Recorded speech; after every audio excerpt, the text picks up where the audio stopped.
So I've just watched episode 13 of season 1 of Gotham, and this one is called Welcome Back, Jim Gordon.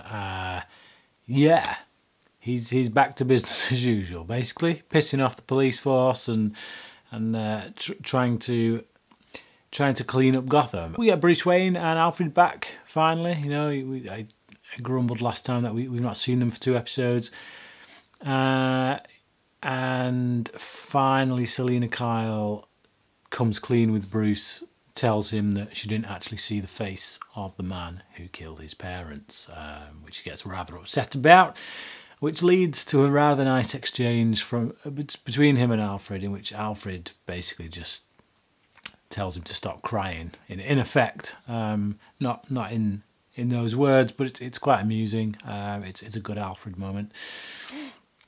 But Gordon, yeah, he wants to take down Flash. Now, anyone who knows the comic books knows that Flash is a part of Gordon's history in the comic books. If you've read Frank Miller's Year One, or even if you've seen Batman Begins, to be honest, he did appear in Batman Begins. Yeah, a bent cop who Gordon decides he's going to take down. Now, he has to take him down by getting a favour from Penguin. And when Gordon arrests Flash, although he didn't actually arrest him, he makes a fine speech in front of all the other coppers, all the other police force, other police officers in the Gotham precinct. And then it's actually Captain Essen who comes and arrests him. And that moment is a really rousing moment. It's a really heroic moment. You feel that finally the police themselves are no longer willing to stand up, to stand idly by while people within their own ranks are committing crimes.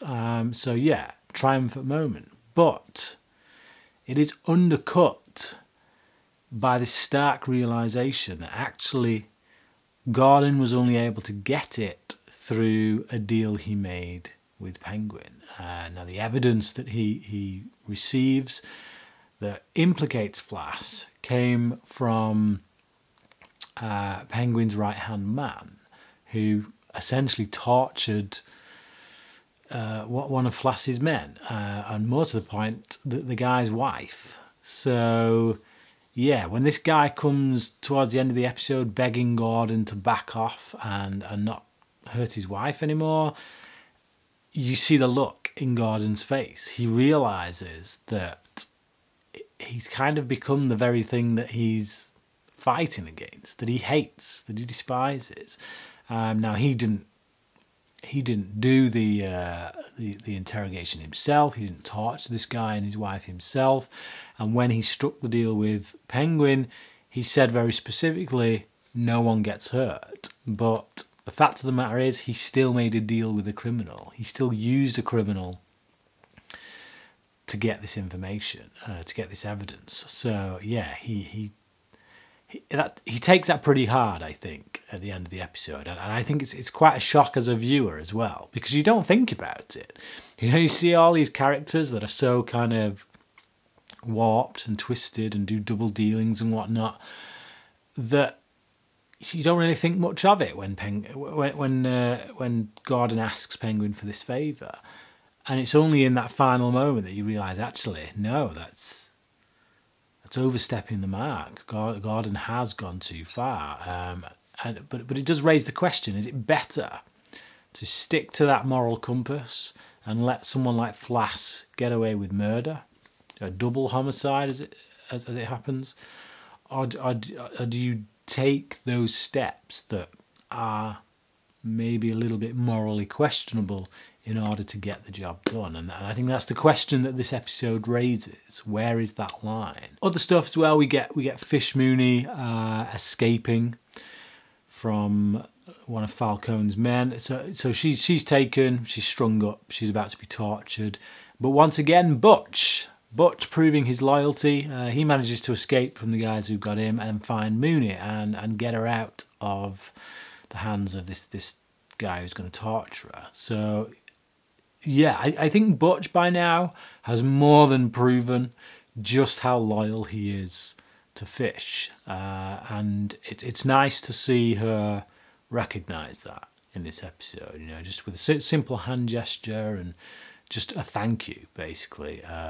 So I like the relationship between these two. You know, they're scumbags essentially, but even between scumbags, there's still a certain amount of honour. Strange moment with Fish and Bullock. I knew that Bullock had some kind of relationship with Fish. I didn't know it extended to, yeah, the kiss, the rather affectionate kiss that they give each other at the end of this episode. It's a little bizarre sequence in the nightclub when Penguin's going to take over Fish Mooney's nightclub, and he gets a bit drunk, and yeah, the way that's shot was a bit, yeah, it didn't do much for me, I've got to say. But it was nice to see Penguin back into grovelling mode once Fish Mooney and Butch show up at his door. The guy just flip-flops so often. It's definitely one of his character traits. We get a little bit more from Nigma and his little crush, who I can't remember the name of. I like her. I like the actress at any rate that's playing this character. I mean, we've not been given a right lot about her as a character really, to go on, but we've got enough to kind of, yeah, to enjoy whatever it is that's going on between these two at the moment.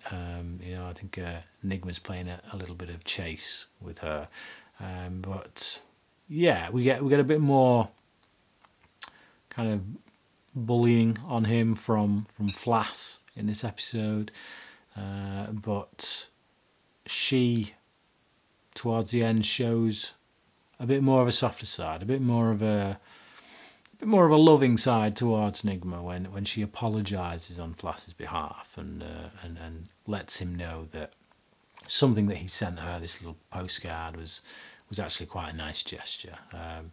But yeah, it's a funny moment as well when he goes to say something. She says, just leave it there, don't say anything. Because you know that whatever Nigma is about to say in that moment, he's going to put his foot firmly in his mouth, because he just can't help himself. So yeah, she cuts him off, stops him right there, and it's a nice little moment. I also like how Zas seems to run around with these henchwomen. You know, everyone else in the series, all these gangsters, they've got their right hand men. But Zas, he has his gang of women toting these guns, which, you know, fair enough. That's your bag. But yeah, it just adds a little bit more character, I think, to Zas. The fact that I guess he handpicks these women to be his crew. So I like this episode quite a bit. It's really solid stuff. I can't think of too much to criticise about it, but it didn't quite flow as well as some of the ones that I've really loved. So yeah, I'm going to give this a 4 out of 5. Very good, solid stuff. But what about you? If you've seen this episode, tell me what you thought about it. Comment below, let me know. Until next time, cracking.